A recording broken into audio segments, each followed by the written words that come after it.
this year's hearing. The TSCC is a community oversight commission established by the Oregon legislature more than 100 years ago. The commission oversees the budgets of all TSCC member taxing districts and annually conducts a thorough budget review and certification process.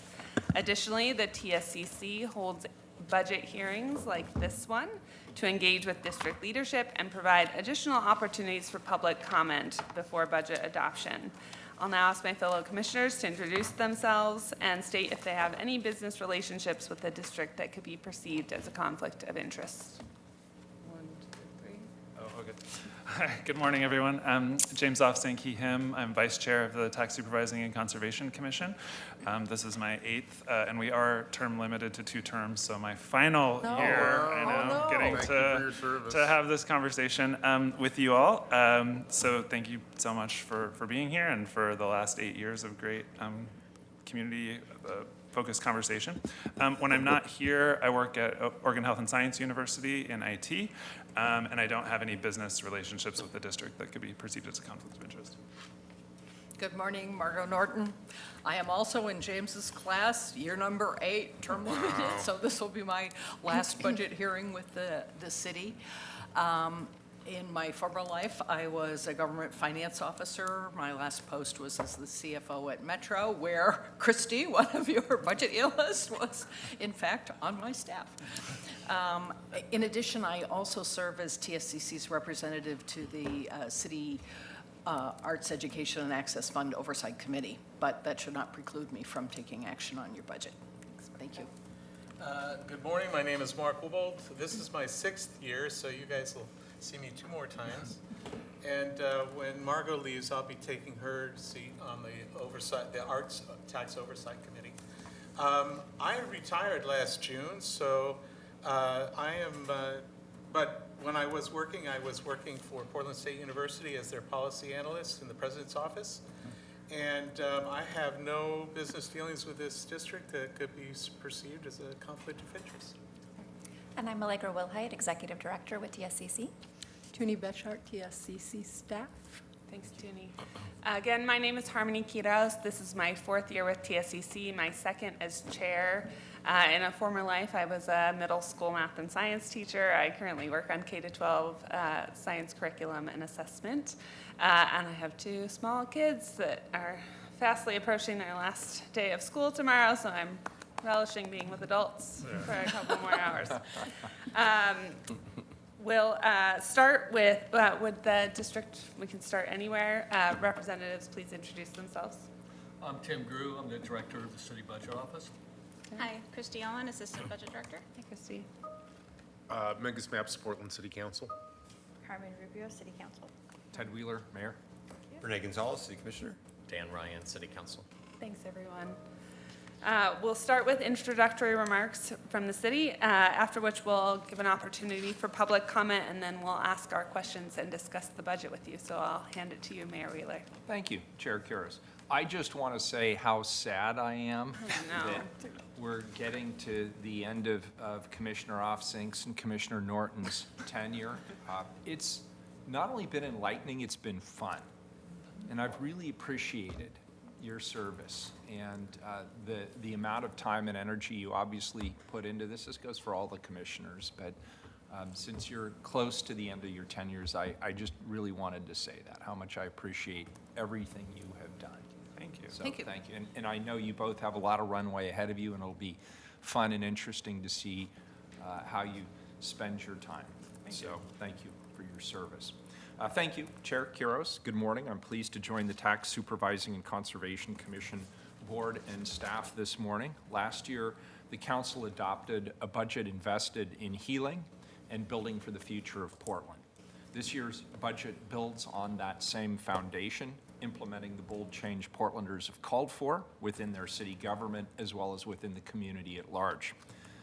Given the general inflation to existing costs, the sunsetting of federal one-time resources to fund ongoing needs, and the elevated level of deferred maintenance, the demand for resources continues to surpass availability within the city. We were very fortunate to receive new revenue from the business license taxes and urban renewal areas to help balance this particular budget as well as fund important projects that address the most significant concerns as expressed by all Portlanders: homelessness, public safety, economic recovery, and livability-related issues. With that background, I'd like to share just a few highlights from the approved budget that I think will also get to some of the questions that we anticipate you'll ask. First of all, with regard to homelessness, unsheltered homeless individuals in our community continue to live in unsafe and unhygienic conditions, with many suffering from untreated substance use disorders and behavioral health issues, as well as general health issues. The approved budget funds the operations of 400 existing congregate shelter beds through the Joint Office of Homeless Services. It expands the Street Services Coordination Center, which is our unified operations center. It continues to provide resources to help quickly get folks off the street and into temporary alternative safe shelter sites to connect to both case management and services, as well as navigation to housing. With regard to public safety, we're encouraged by what we're seeing as a general downward trend in gun violence, and we'll continue to invest in programs that help keep our community safe and ensure that offenders are held accountable for their actions. As part of my stated goal to hire 300 new police officers over a 3-year time period, I've released funding along with my colleagues for 43 new sworn officer positions. We are 10 months into the work, and we have now hired 120 positions.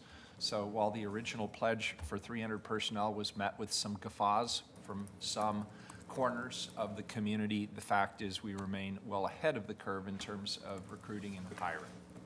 The approved budget also includes funding to partner with Multnomah County to establish 2 task forces that will focus on retail as well as vehicle theft investigation and prosecution. In addition, Portland Street Response is funded within this budget to maintain its current service level.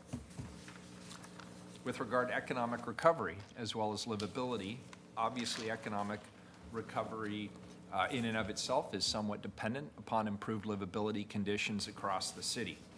I created the Impact Reduction Program as well as the Public Environmental Management Office, sometimes called PEMO, affectionately here in City Hall, both of which are helping to ramp up trash collection and graffiti abatement across the city. Community members expressed incredible support for the work of these programs and the additional resources that we invested last year. The approved budget maintains that elevated level of investment within our impact reduction program and continues our partnership with the community organization Solve to lead neighborhood cleanups all across the city of Portland. In addition, it dedicates new funding to increase the capacity for derelict RV enforcement as well as towing. We will continue funding street-level tree lighting citywide to encourage Portlanders to get into the community and take advantage of all that small businesses and events have to offer. Tree lighting may not seem like the most important issue of our day, but honestly, it's been one of the most well-received things that we've done in our city of late. Portland businesses will also continue to receive support through a small business stabilization program and investments in events as we enter into the summer season. And finally, the approved budget rebuilds and reinstalls the Thompson elk to its natural habitat in downtown Portland as a symbol of Portland's healing and recovery. Now, I'd be remiss if I didn't also mention that at the same time we're working with the budget, addressing some of these issues, homelessness, public safety, economic recovery, and livability, we also happen to be reinventing government because when we open for business on January 1st, 2025, we will have a fundamentally new form of government. In November 22, of course, Portlanders voted to overhaul the current system of local government, changing the way that we elect officials, how those officials govern, and how individual bureaus are managed through the city enterprise. We're making significant investments to ensure that the city is ready for our first election with ranked choice voting, the arrival of a 12-person city council, a city administrator, and other associated changes. I don't know why they forgot in this paragraph to mention there will also be a mayor. All of this work requires significant staff time and investment. Bold change requires bold investment. Our objectives through the next fiscal year are crystal clear. We must remain responsive in addressing our community's most pressing challenges. We must uphold our responsibilities to faithfully implement the charter reforms, and we must continue to provide and improve upon service delivery to all Portlanders. With that, I'll turn this back over to Chair Quiros. Thank you so much. I'll now call on any members of the public who would like to speak. Each person is limited to 3 minutes, and we'll let you know when you're nearing the end of your time. Allegra, do we have anybody signed up to testify? We had no one sign up in advance. I will check with City of Portland staff to see if there's anyone online who would like to testify. I'm not hearing any, so. Okay, great. Thank you. All right, then we'll go ahead and dive into our questions. James, you have the first one. Yeah, thank you for your opening remarks, Mayor Wheeler. I do think you handled many of the issues that the community cares most about, I think roughly in the order of priority. So our questions kind of match some of the things that you highlighted in your overview of your budget. Thank you. And so the first one, of course, is about homelessness and houselessness. And so the city and county have extended the current joint office for another year. We know that significant resources have been contributed to the joint office on both sides and by other regional partners. We know that the challenges facing the houseless populations have a lot of work to be resolved, and community members are concerned about the level of progress that we're seeing. We're wondering if you can outline the city's responsibilities in addressing houselessness compared to other regional partners, and what tangible items are in the city's fiscal year 24 budget that are going to move the needle on addressing homelessness. Yeah, good. Thank you. And we could take the rest of the time just on this Right. question, but I won't. And we put some thought into how to best address this question succinctly. Of course, the City of Portland is charged with public safety, and we are charged with maintaining the public right-of-ways. So that's sidewalks, our parks, our green spaces, and other plazas and public right-of-ways. We are also, per the charter, we do not have any formal role to provide health or human services programming. But we all understand with the types of issues that we're currently experiencing in the community, whether it's homelessness or whether it's gun violence or other issues, to be honest, increasingly the city must take an interest in human services programming. And of course, that is provided through the county government, Multnomah County. This is the reason why we need to work closely with county government and collaborate. In terms of the responsibilities of our regional partners, Multnomah County is responsible specifically for health and human services, and these also encompass, their responsibilities encompass the Joint Office of Homeless Services, as well as the County Health Department, which includes behavioral health related issues.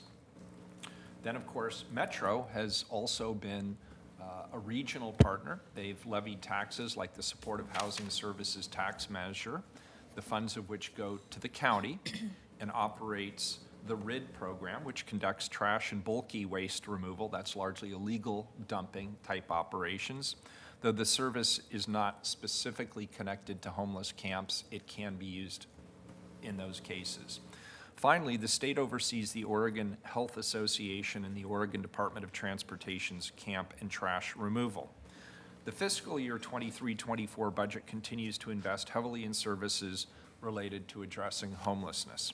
The city has continued to fund the Street Services Coordination Center for another year, which connects unsheltered homeless individuals to resources and shelter, as well as the Impact Reduction Program, which provides litter removal, outreach to unsheltered homeless individuals, camp assessment, and ultimately, if necessary, removal. IRP's interactive public dashboard went live in March 2023. To much fanfare, people can now see where their concerns are in terms of where we are actually doing those removal efforts. A significant amount of investment dedicated to standing up temporary alternative shelter sites, or TASS, was carried over in the coming fiscal year, and the state awarded $6.8 million through the governor's Oregon All-In plan towards capital and operations of the temporary alternative shelter sites. So I believe the city's contribution, Tim, correct me, was 29 million. The state's contribution is 6.8 million. The Safe Rest Village program carried over the American Rescue Plan resources for fiscal year 23-24. Both the TAS as well as the Safe Rest Village program provide low barrier shelter options on a temporary basis and bring needed services, including housing navigation and behavioral health, to people who are experiencing homelessness. This is a gap that currently has existed in our service delivery, so we're very excited to bring our first task site online shortly. Additional city program that received funding related to homeless services included the Portland Bureau of Transportation, for example, the RV and abandoned auto towing, the Portland Street Response, and as I mentioned earlier, that'll be at the current service level. The Portland Housing Bureau, which will provide continued programming for rent assistance and executing the Portland Housing Bond. Those resources, by the way, have largely been deployed, and the Housing Bureau and its collective partners have delivered more units than promised, more quickly than promised. And continuing course to fund the city's portion of the Joint Office of Homeless Services at the current service level. Where's that, Tim? About 42-ish million, somewhere in there, give or take. Additional details on city program relating to housing and homelessness can be found in the City Budget's Office prior year performance report. Thank you. That was a lot, and we appreciate it's a complicated issue. There's a lot to dig into there. I wondered maybe if you could add a little bit about, I think that you called them the TAS sites, but specifically in some of the conversations that I've been a part of around housing, it seems like, you know, shelters work, I think, for some people, you know, experiencing, or shelters in their current, you know, configuration work for some people experiencing houselessness, but it seems like there's a, you know, large percentage of folks who, for, you know, numerous reasons, addiction issues, I don't know, trauma, pets, like family members, like there's a lot of different issues. And when you talked about TAS sites, I thought you said they were low barrier. Is that kind of the city's targeted approach to those folks who have not been able to find kind of good shelter space in the past? Yeah, the design of the TAS sites was informed by people who were on the street. We had over 600 contacts through our outreach workers. What they found was 8 out of 10 people that they surveyed would not go to an inside congregate shelter for a variety of the reasons that you just mentioned, James. About 7 out of 10 would go to an outside encampment like this, particularly if a couple of things happen. Number one, it would be stable. Read, they wouldn't be moved forcefully. Number two, they would access hygienic services, so toilets, sinks, potentially laundry. And thirdly, they would have navigation to services. Everybody who comes into a task site is going to be assigned to a case manager. They will gain, through our county partnership, access to behavioral health or substance use disorder treatment or general health care services, and very importantly, navigation to housing when they're ready for it, out of the stock of housing reserved by the county for that specific purpose and for this population. So the hope is people won't spend a long time in the task sites. It's really get them out of potentially dangerous and squalid conditions, get them a case manager and stabilize them and connect them to the services they need, then move them into a more permanent housing situation when they're ready to accept and be successful in that housing situation. And with the, I don't know if you know, and feel free to phone a friend if we have people too, but with 8 out of 10 folks, you know, in the kind of survey that the city did, do we feel like we have enough kind of TAS capacity online today? Not today. Yeah. And you know, this has been a large part of the discussion around time, place, and manner restrictions and the like. Under Martin v. Boise, we need alternative locations. Part of the reason that we wanted the task sites is to not only connect people to intensive case management and services and help navigate them off the streets, but we also need to do it at scale. We have something like 6,000 people living on our streets, And so 20 here, 20 there, 20 here, that's not going to do it. It's not going to make a measurable impact. So we started looking for a larger scale model that could be successful with this population. And I deployed my team to all corners of the country, and we settled on a model that we think shows good promise based on its success elsewhere. And that's what we're intending to do here.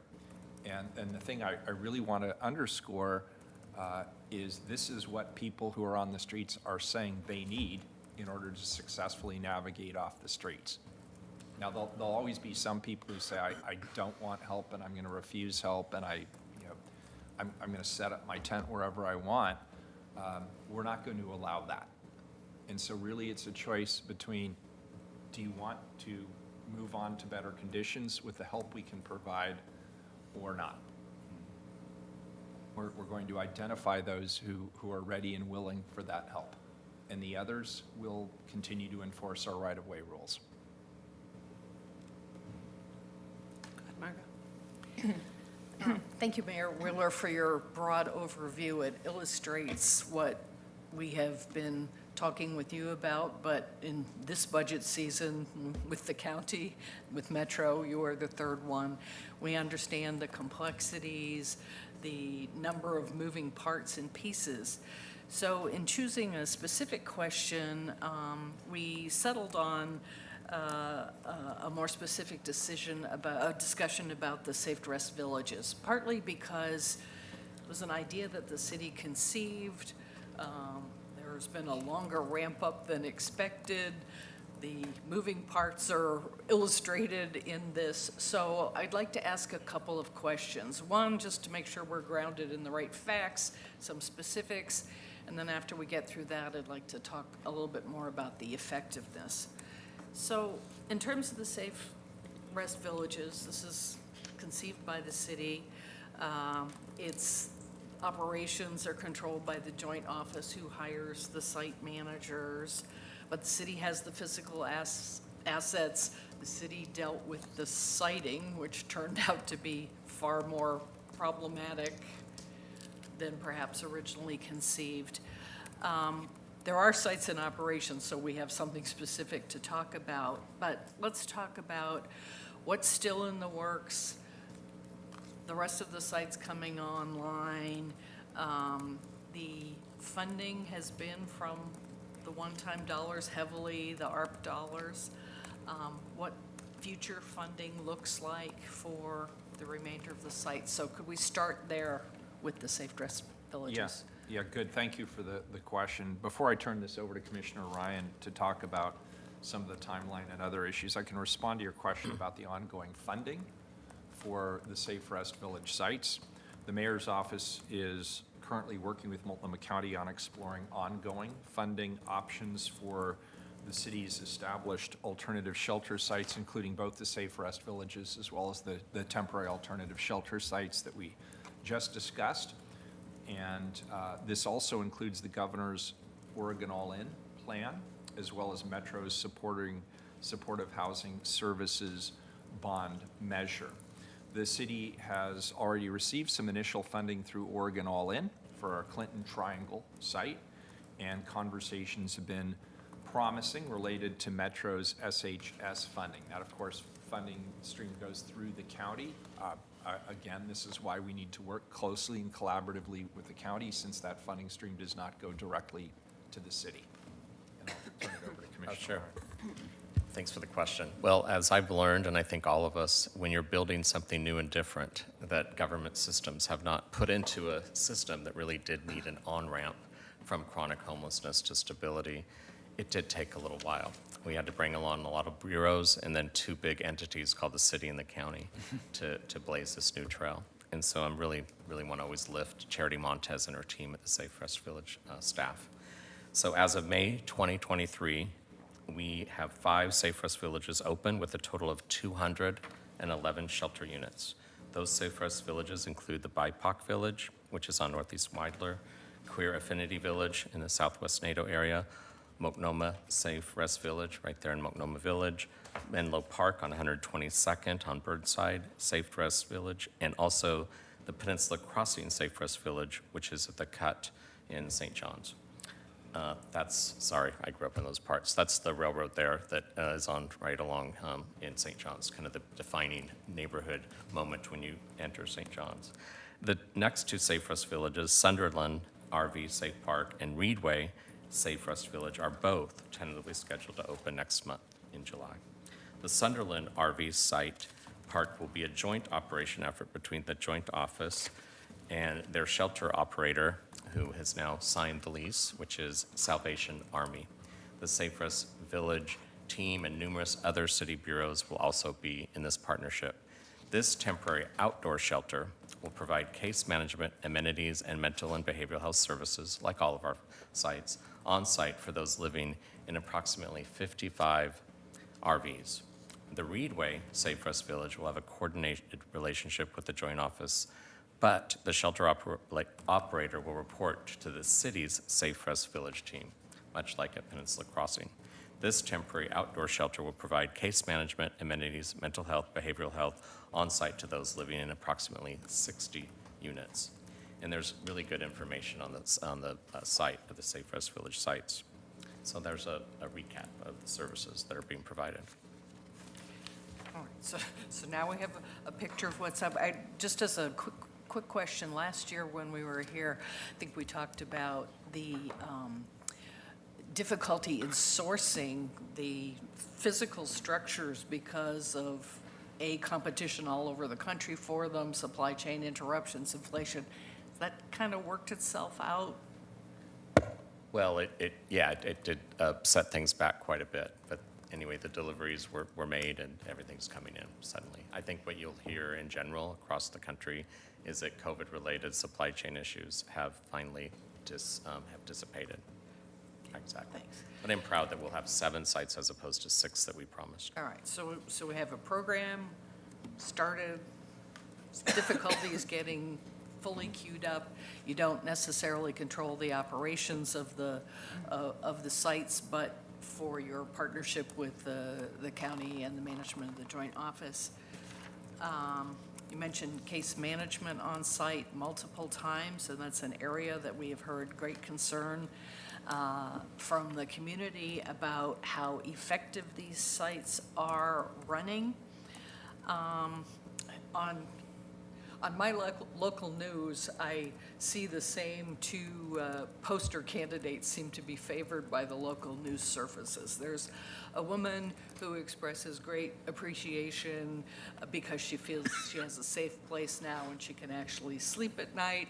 There's a gentleman who talks about being referred to the villages from his street tent site, who has found some stability, entered a day program, and the last time I think I saw it, he was on the verge of moving into an apartment. And we do appreciate that. I mean, success is built one person at a time, but the problem has so many people to deal with. So one of the questions we encounter in terms of the temporary nature of the Safe Rest Village, I think the mayor mentioned temporary a couple of times. We often hear it referred to as transitional, on the assumption that you go there for a while and then go someplace else. Everyone's on their own timetable, but people are saying, how long do people stay there? I mean, is a day, a week, a month, a year? How long are, the city has a vested interest in the outcomes. How satisfied are you with the case management that's being provided in the villages? And what have you learned in the villages that now can apply as these larger tent sites open up? I mean, what have we learned in this 2-3 year period that we've been working to get this operational? Yeah, because I'm chomping at the bit. First of all, the main lesson we've learned is we can't do it alone. And I'll just speak to and Commissioner Ryan, who's really been more intimately involved with the Safe Rest Villages, can give his probably more informed perspective. We can't do it alone. The city and the county have to work together, because part of the problem is access to shelter and hygiene, and stability. But part of the problem is healthcare related and behavioral health related. And it doesn't take a genius to see that substance use disorders are prevalent on our streets right now. So we have to collaborate, and I think the county understands that as well, or at least my conversations with the chair lead me to believe that that is so. What we've also learned is that throughput matters. It's not sufficient just to create sites. You also have to move people through the sites into something else so that you free up those slots for other people who are on the streets. The faster you can move people through to successful housing remedies with case management or whatever services they need to get off and stay off the street, the more effective those programs are, and frankly, the fewer sites you need. The biggest impediment to moving people through is a lack of housing, a lack of highly affordable housing. So I would describe it as 0 to low income housing. And that's the rub. The service provider that we've hired, Urban Alchemy, for the temporary alternative shelter sites says 30 to 60 days is a reasonable time frame for people to be occupying a space in a temporary alternative shelter site. But that's all dependent upon throughput and being able to move people into housing scenarios. That's why in working with the county, we're trying to reserve housing slots specifically for the population going into the temporary alternative shelter sites. So it's an intensive focused program on those individuals who go into the temporary alternative shelter sites. And all of that is based on the good work that Commissioner Ryan did with the safe rest villages, and he may have some other things that he's learned along the way. Yeah, from the beginning, we wanted to make sure we kept data on this, and the mayor's comments are all true. And this is hard, messy work, and so some people, it will take at least 3 to 9 months to stabilize them. They've been through a lot of trauma, and so it does take a while to work with the service providers to ensure that when they do enter permanent housing, they'll be stable. The real question to ask 3 years down the road longitudinally is, what is the best way to set up people for success when they're in stable housing? So we need to track that over the next 3 years, well, forever, in my opinion, to see what actually is successful and what is not. So we're beginning to do something Portlanders want, which is build data sets that provide clarity on where we are and where we're going. And I think we've provided a Safe Rest Village as a model for that type of behavior, and it's really wonderful now to work with the data-driven leader at the Joint Office in Danfield. So here's some information. Between July 1, 2022 and March 31st, 2023, we had 4 shelters open with a total of 151 beds, which served a total of 226 people. Over the course of 9 months, 89 people exited from the Safe Rest Villages, which is 39% of the program participants from that time period. Keep in mind, some were only there for 1 or 2 months when this data came out.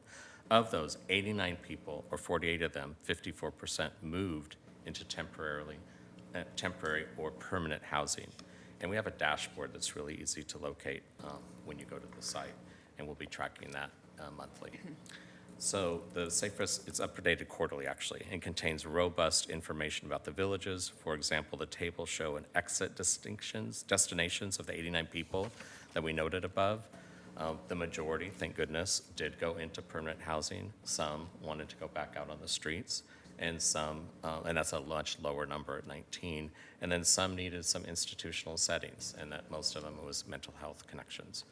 And so again, we're assessing the reality of what's been going on our streets for some time. Also see the Pathways to Housing infographic, which is at that same website, which shows how the program fits into the bigger system of housing programs and supports to help people from becoming houseless or to make their way back into housing, available in both poster and trifold brochure format, but you can find that all on the website. Thank you. I mean, clearly we all agree that this is not a simple or singular problem to solve, and that there are many moving parts, and you can't transition from something unless the to something exists. And as the mayor said, it doesn't take a genius to see substance abuse, other forms of behavioral health.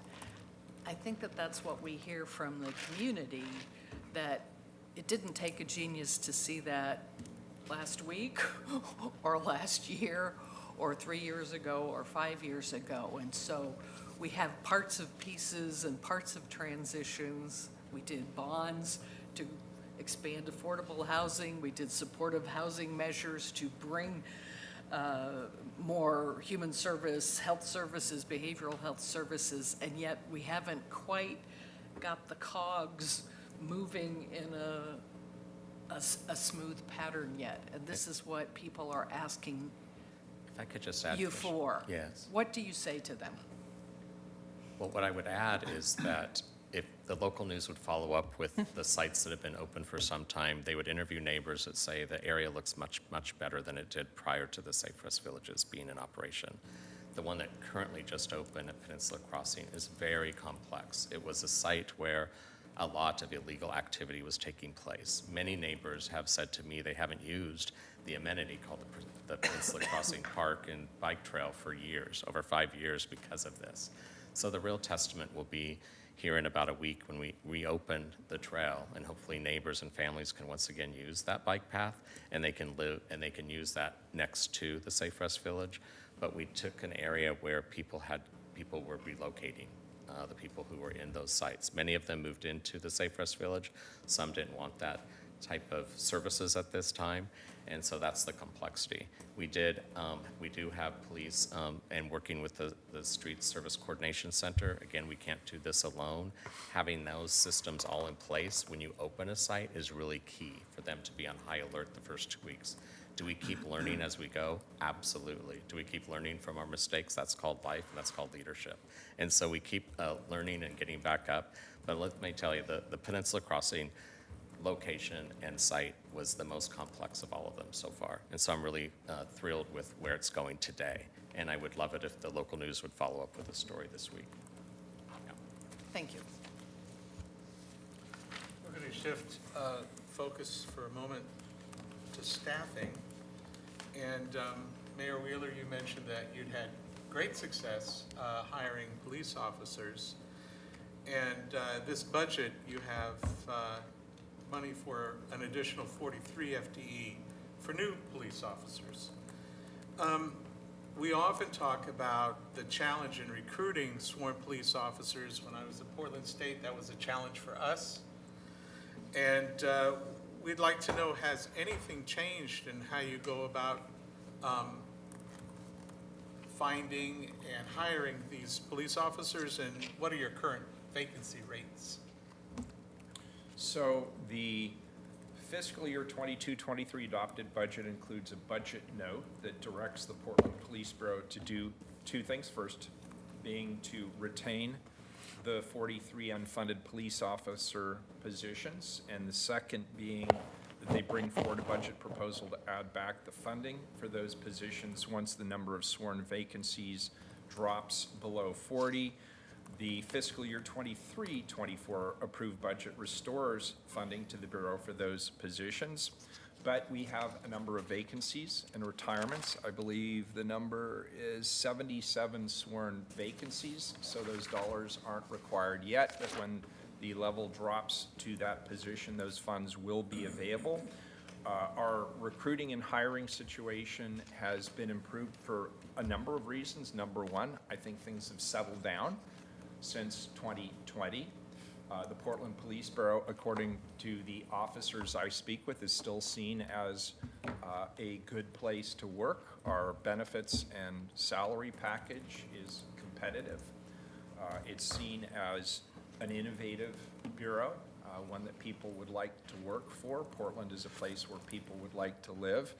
And our experience has been somewhat different than other large cities across America in that we have plenty of applicants. I think we, don't quote me on this, I think we had like 1,500 applicants last year for the positions. So the problem isn't at the recruiting level. The problem is at the certification level. So we recruit people, we hire them, and then they sit around waiting to get their certified training through DPSST. Stop laughing at me, Haley. I honestly just haven't had enough coffee yet. The DPSST training. We have been able to hire, as I said earlier, well over 100 new officer positions, as well as non-sworn positions, substantially more over the course of the last year plus. We currently have 805 of 882 sworn positions filled, and I'm encouraged by the governor's support for our request around DPSST training. What we need are more academies and more academy slots, and we, as a bureau, have offered to help in any way we can possibly help.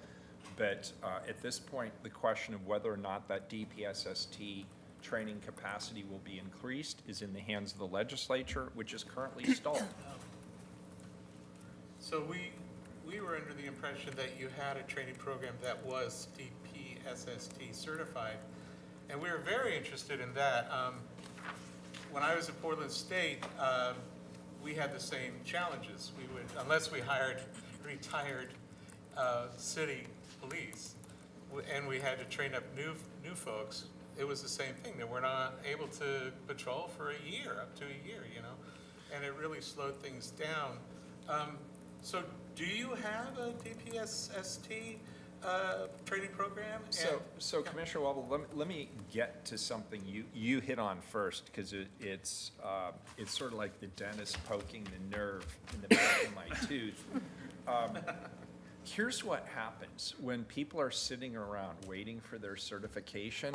We've already gone through the recruiting process. We've gone through the screening process. We have made a decision that the candidate is a good candidate to be hired, and then they're essentially waiting, as you said, month after month for the opportunity to go to their state required certification and training. What do you suppose every other police bureau in the country that's trying to recruit does? Comes poaching. Absolutely. They come a-poaching. And in all fairness, I would do exactly the same thing, because they know these individuals who've been hired have already met all of the threshold requirements. And so it is very important that we speed this process up, and so that the people we hire aren't just sitting around feeling unappreciated or underutilized, given that they want to get out on the streets and do the job for which they were hired. As a point of clarification, we do not have an in-house training program. We did, however, propose a regional training program here for DPSST, thinking that if we, along with some of our regional local law enforcement agencies who are also experiencing the same gridlock we're experiencing, the same pinch point at DPSST, if we created and did the DPSST training here, maybe that would speed things up. Ultimately, at the end of the day, that was evaluated, and it was determined that that was not the right strategy. It didn't come to fruition. However, we now have new leadership at DPSST, and the governor seems to understand and appreciate the significance of the backlog at DPSST. So I don't want you to be surprised that those conversations are taking place along with a number of other conversations. But right now, the key is to make sure that the governor's proposal for increased funding for both increased academy slots as well as increased numbers of academies, that proposal needs to get to the legislature, it needs to be deliberated, and it needs to be passed. And I just have to caution again, for those of you who are worried about public safety here in Portland, that proposal is currently stalled in the Oregon legislature, along with everything else. Thank you. What's the current timeline from hire, so all those recruitment, screening, all those, to a police officer on the street? What are we? I don't want to give you misinformation. I don't know if anybody knows the answer. We could get back to you, Chair. Sure. It's months. Yeah. I can tell you that. I'm not sure on the specific time frame, Okay. and I don't want to give you bad information. It's months. A long time. Chair, is the exact question how long from job offer to hire and on the street. Mm-hmm. Okay, we will follow up with Great, Lucio with that. thank you.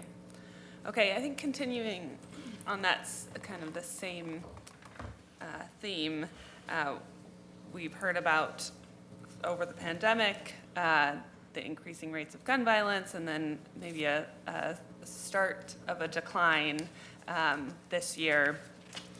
But nevertheless, any of those notes and any of those instances are heartbreaking. I'm reading an article about the Franklin High School graduates and talking about the students that died this year and the experiences of these classes of graduates. This is a citywide problem. It's not specific to any location. We do see investments in this budget in gun violence prevention, additional police officers. Can you talk to us a little bit about the impacts we expect to see from how those dollars are being spent and what you'll be measuring to see if those investments are successful? What are the metrics you're using? Yeah, thank you. So first of all, I want to differentiate two data sets here. The number of shooting incidents has dropped fairly significantly. However, the homicide rate, the actual murder rate, remains about the same. So it's a little hard to celebrate a downward trend when people are still dying in large numbers. But the reduction in the number of shootings is encouraging for the future. I want to remind you that this budget builds on prior budgets that created the Focused Intervention Team, which is a police response and intervention to gun violence in the community. They've now been up and running for the better part of 3 years. It also created the Focused Intervention Team Oversight Group.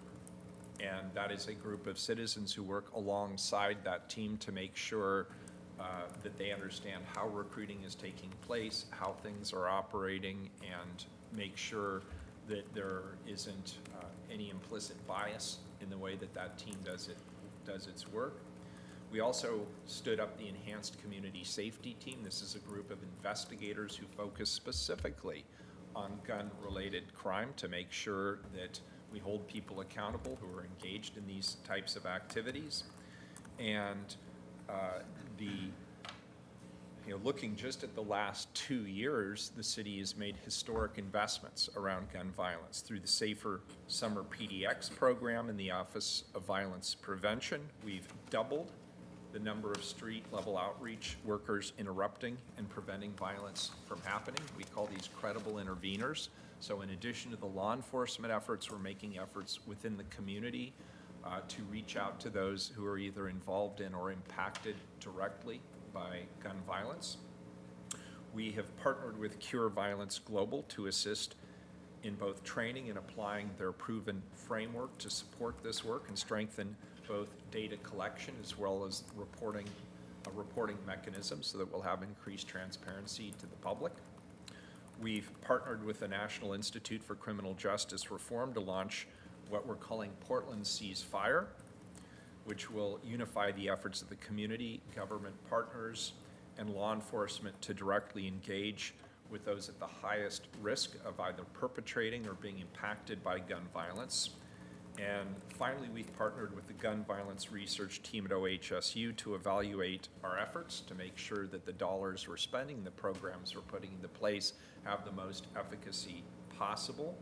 They will assess our strategies and systems, starting with Safer Summer PDX, going back and looking at the data in 2022, as well as the current and our overarching efforts at PPB, the Office of Violence Prevention and the Community Safety Division. I am confident, just based on my survey of what is happening in our city relative to other cities, that we are actually ahead of the curve. In terms of recruiting new officers, making sure the Focused Intervention Team and the Enhanced Community Safety Team have fully the resources they need, making sure that the work we're doing with credible interveners and violence reduction are fully deployed and working effectively, making sure that we are collecting the right data, that we are investing our dollars in the right way. I am confident that now that we've seen the number of incidents start to tail off, I'm hopeful we will see that actual homicide rate begin to decline as well. Do we have any idea why what the difference is in those two data sets?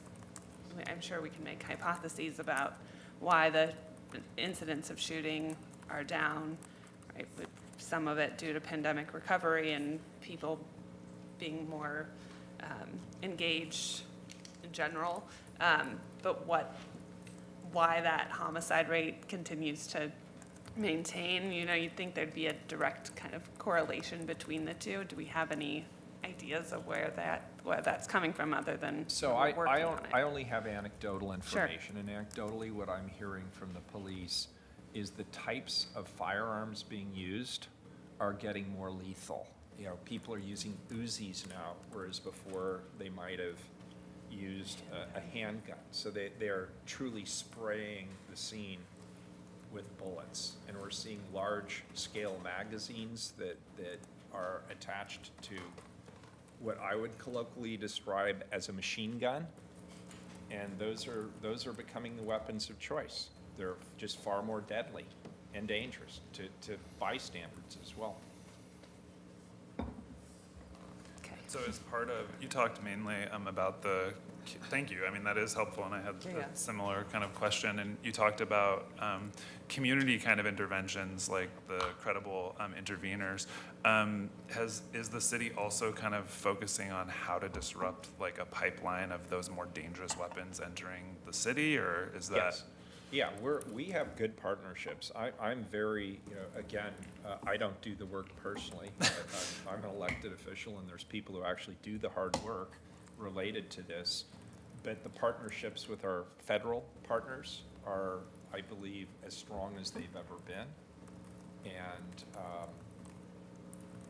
the work we're doing around investigative work is super solid, and I'm really proud of the work that the Enhanced Community Safety Team has done.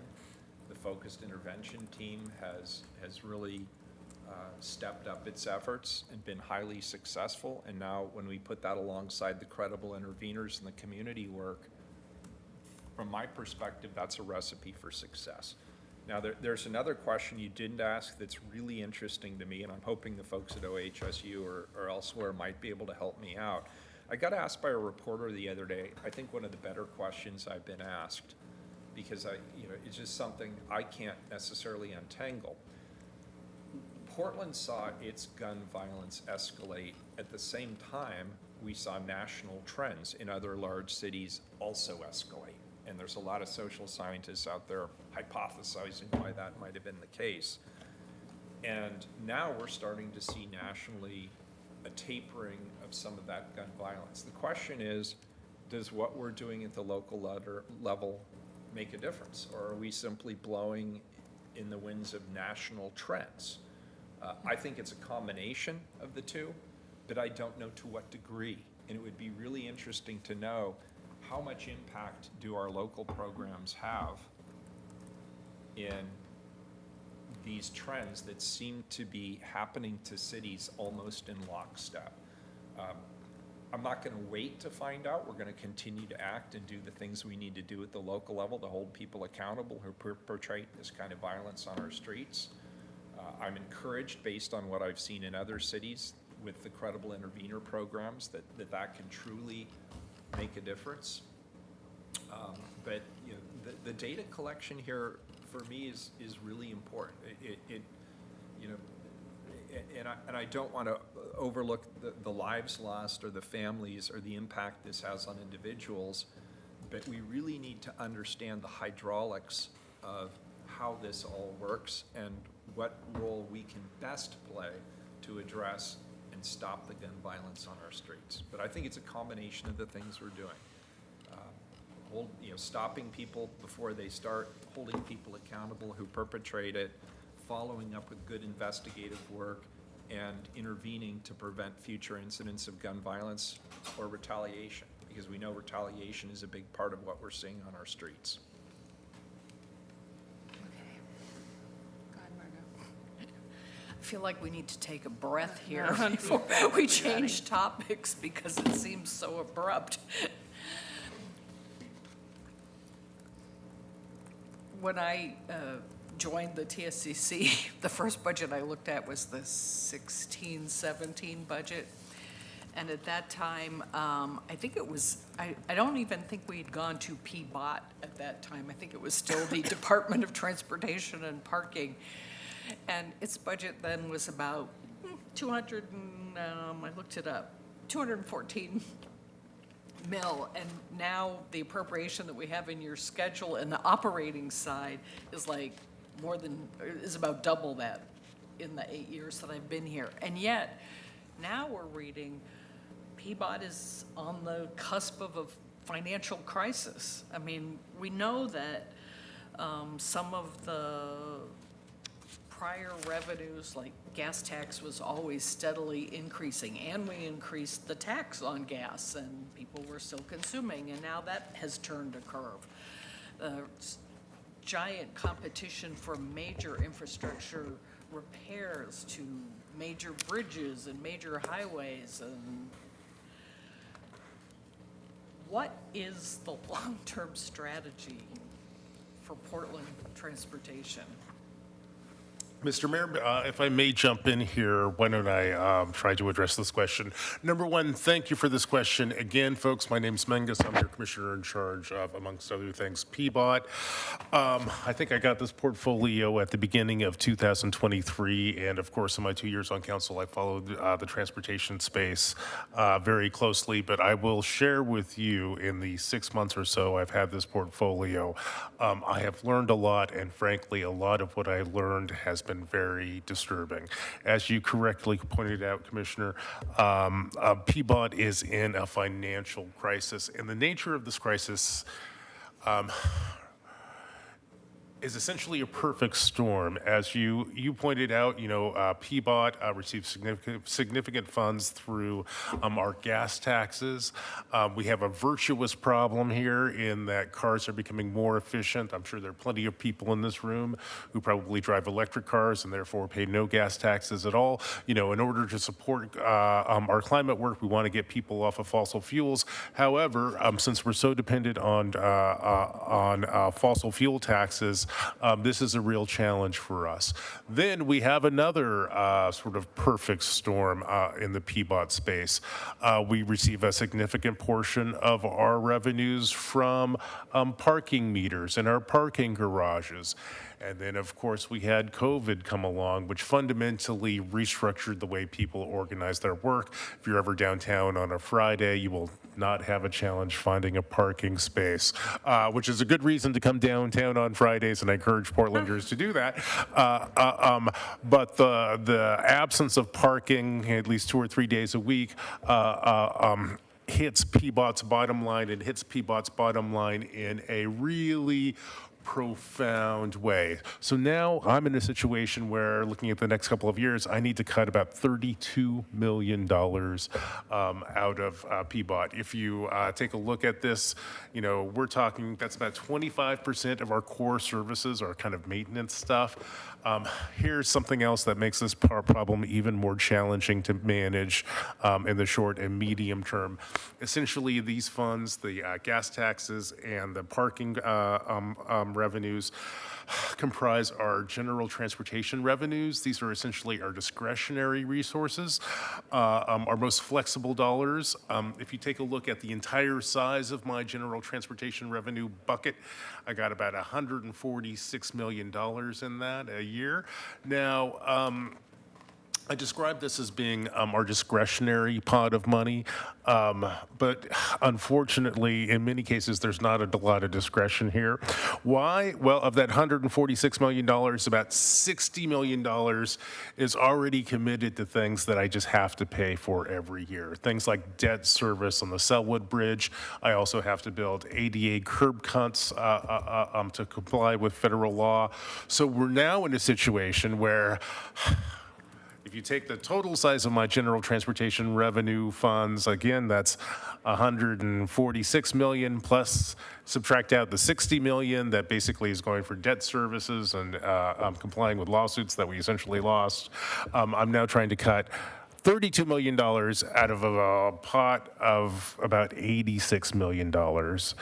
So that is just exceptionally challenging, especially because, these are dollars that Portlanders see and experience on a daily basis. These are the funds that I use to fix potholes and do other basic maintenance.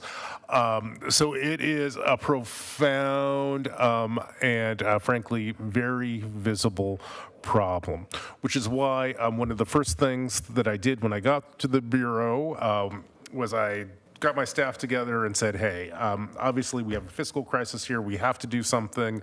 You got 6 weeks to come up with some options for me to figure out how we can stabilize the funding that we see over at PBOT. They came back to me and proposed a transportation utility fee. Now, in about 30 cities in Oregon, their approach to supporting transportation, it looks a lot like what I do for our Water and Sewer Bureau, in that you get your utility bill every month. Here in Portland, you get a charge for your water services, you get a charge for your wastewater services. Now, in about 30 cities across Oregon, you also get a charge for your transportation fees for transportation services. On first blush, the PBOT staff and my advisors suggested that this is something which might make a lot of sense for Portlanders. If you're a close reader of our local press, you might have seen me out earlier this year meeting with transportation stakeholders and residents in the business community to see what they thought about a transportation utility fee.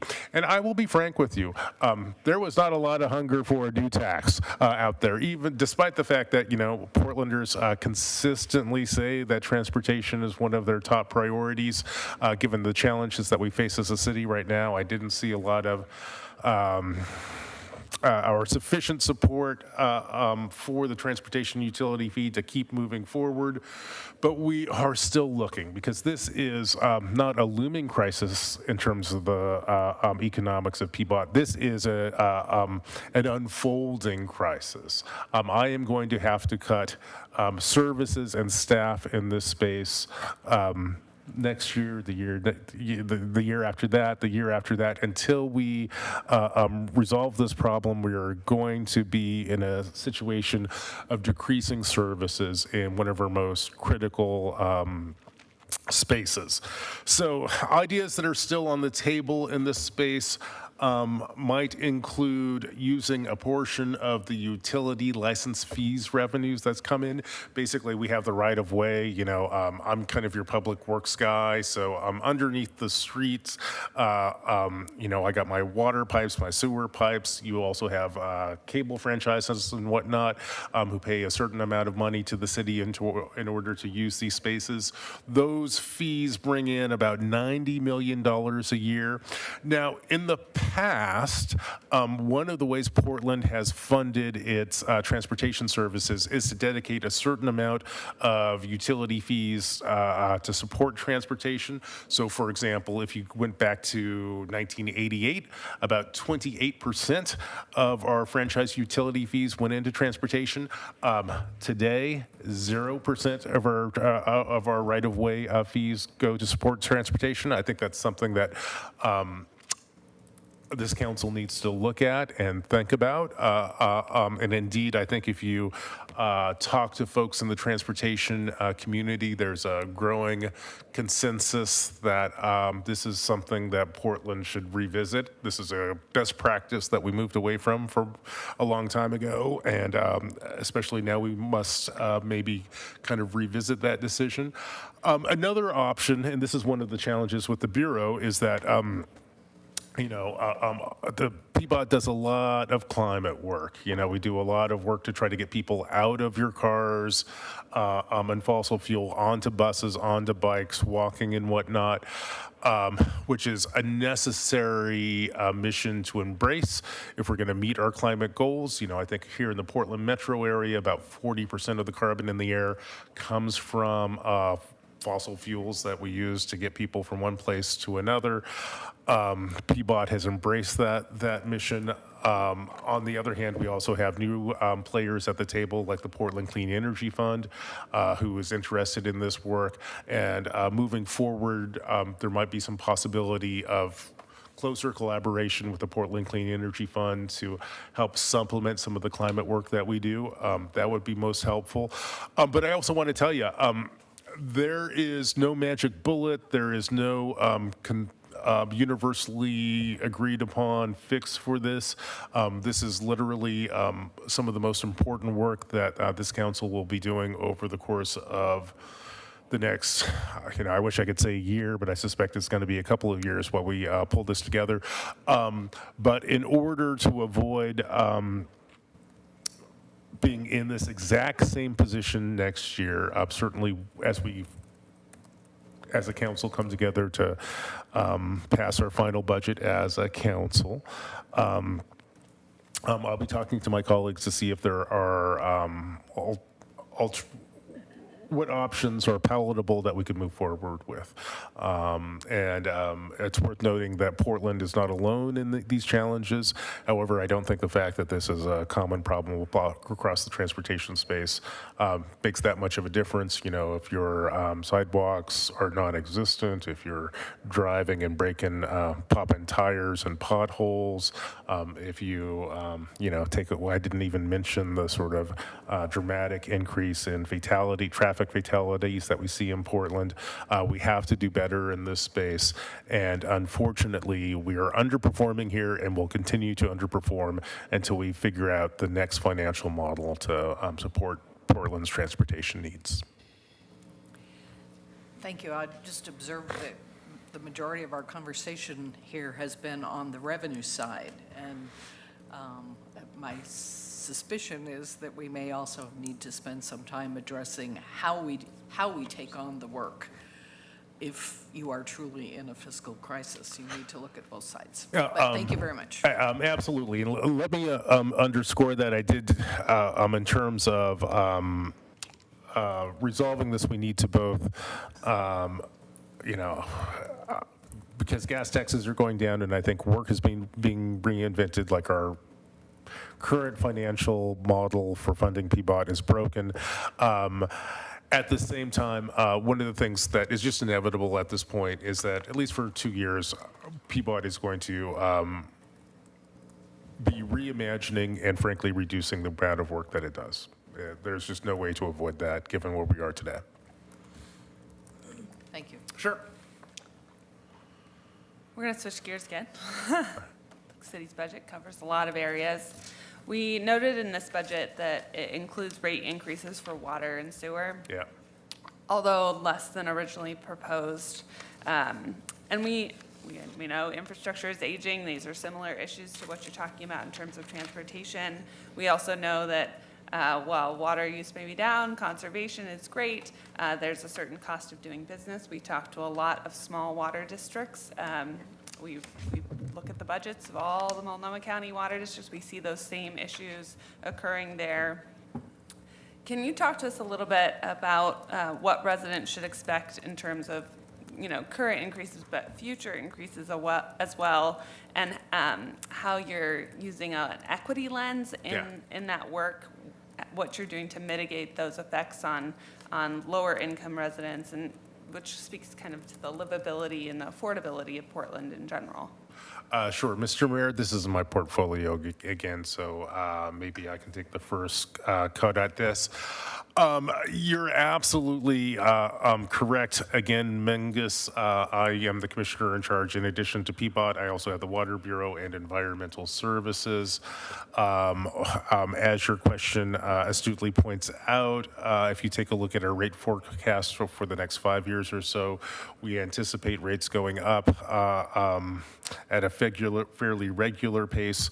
Number one, it's important to ask yourselves why are rates going up? And first, inflation in especially the infrastructure space has been just remarkable. especially during the pandemic era. I will tell you, when you're building something big, like a water filtration plant or laying new pipes or whatnot, it is not uncommon to see the cost of a project increase by 30% in a year, especially with the supply chain issues that we faced.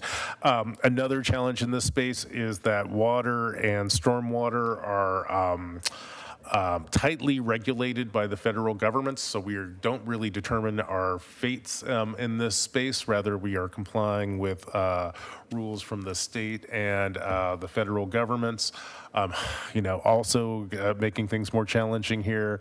I think there's a relatively new awareness of the need to prepare for seismic events. So in both the water and the stormwater space, we're trying to build up our seismic resiliency, while at the same time being mindful of the impacts of climate change, which are quite fascinating in this space. I'll tell you something that this hasn't received a lot of attention, but in the, let's take the environmental services space.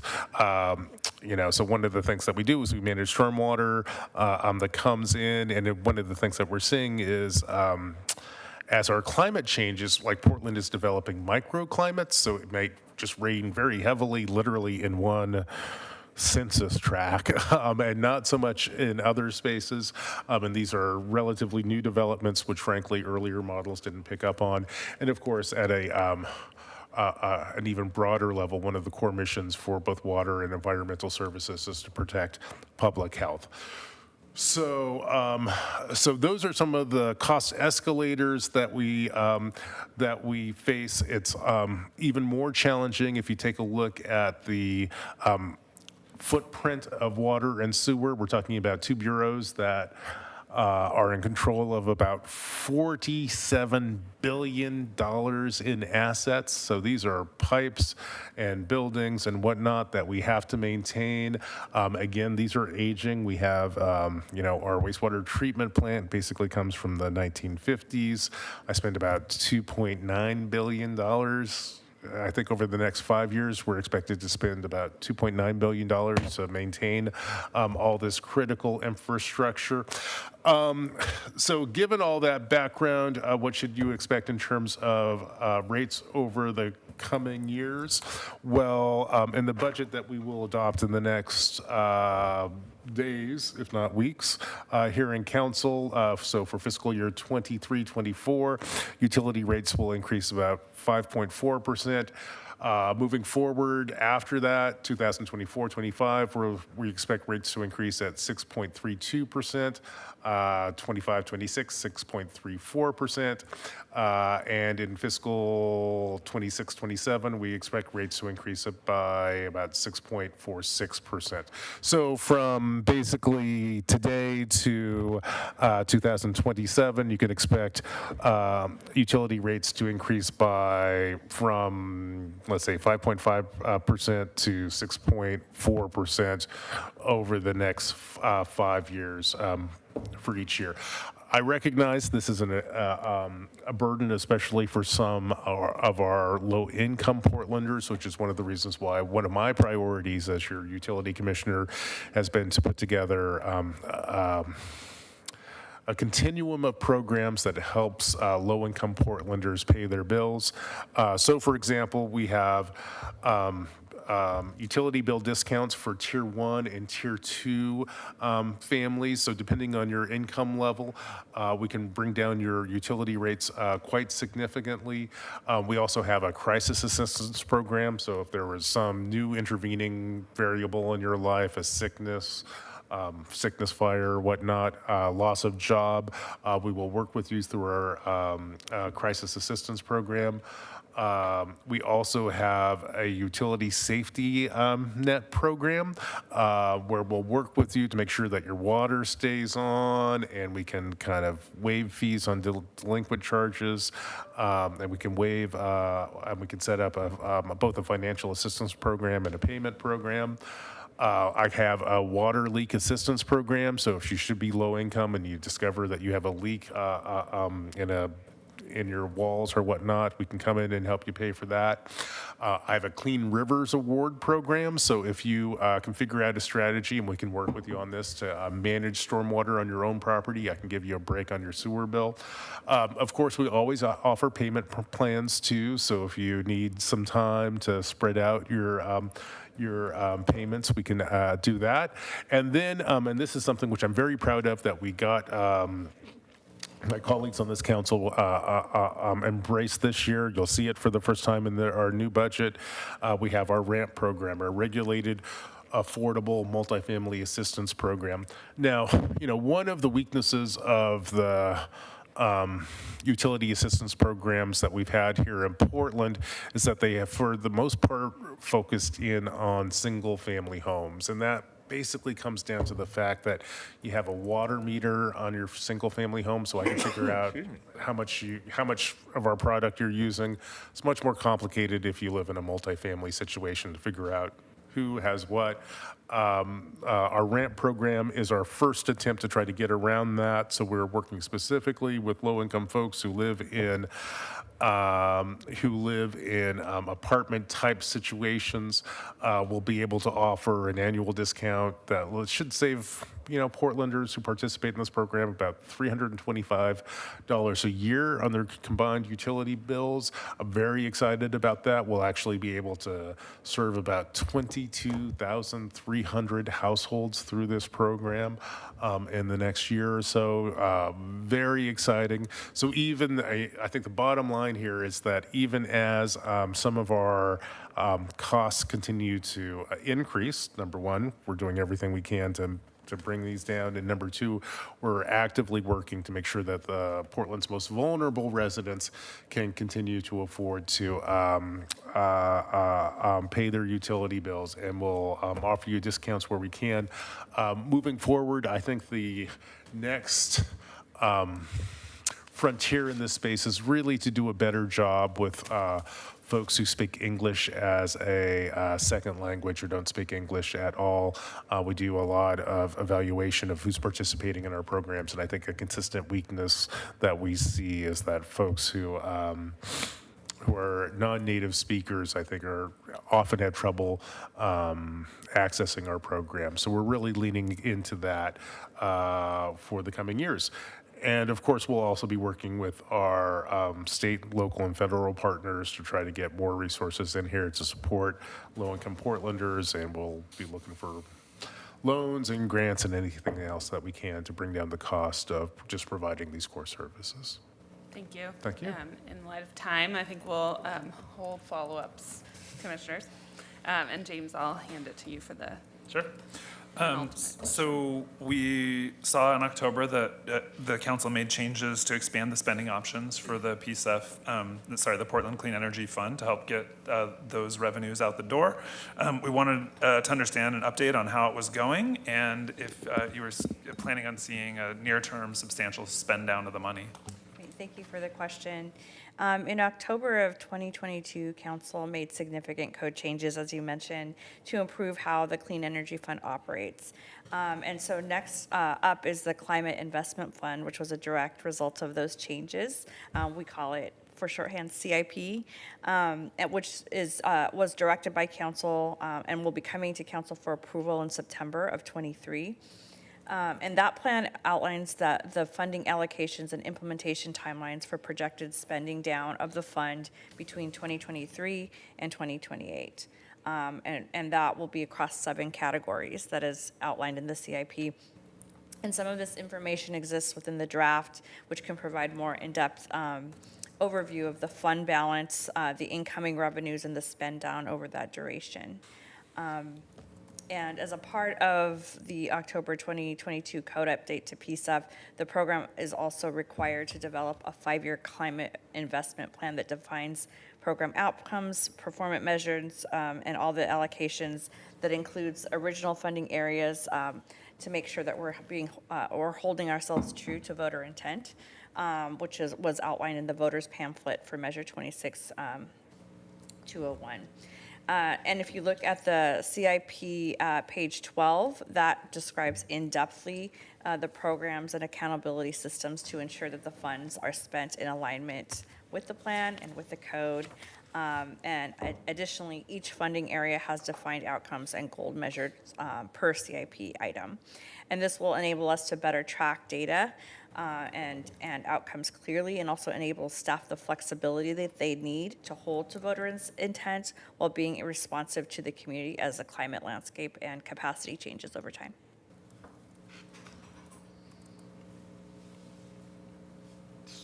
I have Do it. follow-ups, You can have- but we can keep going. We had, It's okay. yeah, I think we should move on. Moving on. I think, yeah. we'll Thank you, leave Commissioner. Any follow-ups for the So last one? this is our last question of this year's hearing, and we'd like to talk about permitting. We understand that, after years of talking about this, that permitting continues to be a pinch point for our developers and our citizens. And so we'd like to know what's being done to streamline the permitting process currently, and talk to us about the current approach. How does it differ from the past? Great, thank you for the question. So I'll just preface by, while I don't speak for other council members, past or present, I'm happy to share some of the actions that we've taken over the past few months, and also future plans that we're working towards as well, since being assigned both the Housing Bureau and the Bureau of Development Services. We have taken many actions that help to alleviate the frustration of our external customers, and have related to the intersection of housing production and permitting services. And I recently shared a 6-page memo with the public summarizing those actions that we've already taken, one's currently underway, and then thoughts about the future. And we're happy to make available, if anybody likes a copy of that memo, we'll make sure to get it out to you as well right away. We've shared it with the budget office, and they're also happy to share it with you as well. And I don't know if you got it or not. We didn't see it yet. You did We'd not be get it. happy to Okay, see it we will make after. sure to get it Yeah, to you. appreciate it. Just a quick summary of some of the things, the highlights that we want to share from that. Some of the things that we've done have included making investments and past policies that fund and facilitate housing production, including bond money, residential infill, a new TIF district, a new economic development strategy with Prosper, ease to office to housing conversion, also allowing SDCs to be deferred for 24 months, and are about to increase the cap on the HOLTI as well. And then also launched a new management structure for public works permits in January. We also launched a multi-dwelling housing pilot in January to get more permit-ready projects out the door. We also appointed a single point of contact for all types of housing projects so that people have one person to go through the duration of their project. We also reduced fees for early assistance meetings and expanded the use of 15-minute check-in meetings. And this is significant because we found that the success rate and efficiency of the permitting timeline is greatly improved when people have upfront meetings and the pre-meetings that are necessary and very helpful. It cuts the time down considerably. We've also convened a small business tenant improvements and regulatory development work groups to find solutions to improve permitting generally. And those are ongoing. And then we've continued the process improvement work by the permit improvement team in OMF, and the data is moving in the right direction in that respect. So in the context of all that's been stated above just now, or that I just outlined above, and given the levers that we have specifically as a city, we have some things that we can pull. There are some things that are out of control, that are at a state level or just out of our hands. But where we go from this point is the challenging questions. We feel like we've done a lot of the things that we have levers to pull now. As you know, we're in the midst of a housing crisis that's has been decades in the making and is much bigger than those of us at the city and in the community are working hard to rise to the occasion that's before us. So that said, after 5 months of looking at the intersection of housing production and our permitting services, it's apparent to me that the next step is one that many of us have been talking about for years, yet it hasn't actually taken hold. And so the city must unify its permitting functions under one entity. So because of that, I've asked leaders in this work to put together a plan to create one permitting entity for the city of Portland. And that planning is starting this July with an eye towards fiscal year 24-25 budget process.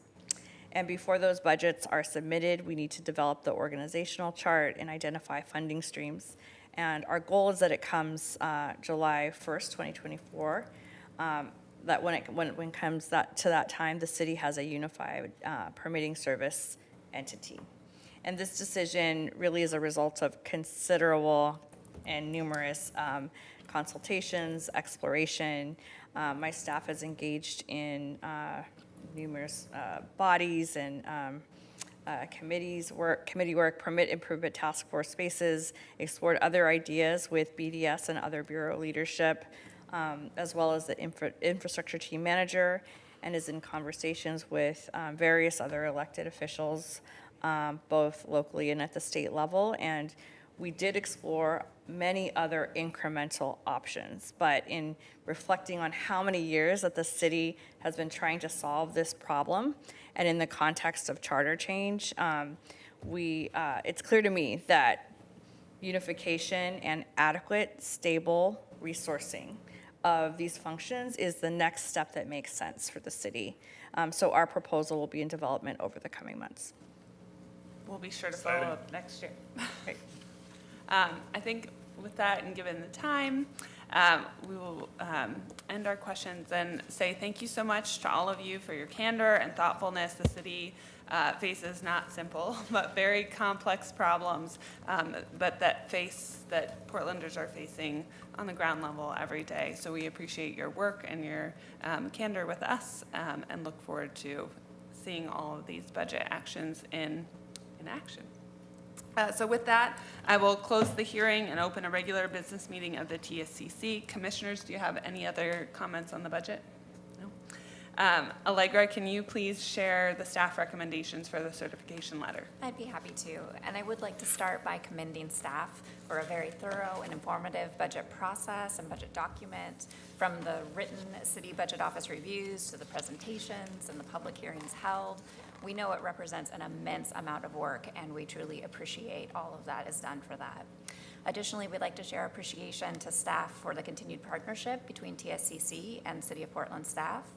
Staff respond quickly to any questions from TSCC, and in addition, reach out proactively with their own questions on budget law to make sure everything's within compliance, and we just really appreciate that approach. For the fiscal year 23-24 approved budget, TSCC staff found the budget estimates to be reasonable for the purposes stated and for the budget to be in substantial compliance with budget law. TSCC staff have no recommendations or objections to the budget. Great, thank you, Allegra. May I have a motion authorizing the commission to sign the certification letter as recommended by staff? This turn. I'll move. I'll second, James. Thanks, James. All those in favor, please say aye. Aye. Aye. The City of Portland budget is so certified by the TSCC. Allegra will provide the certification letter shortly after this meeting. Thank you again, everyone. Thank you. I will adjourn. Thank you. Thank you, everyone.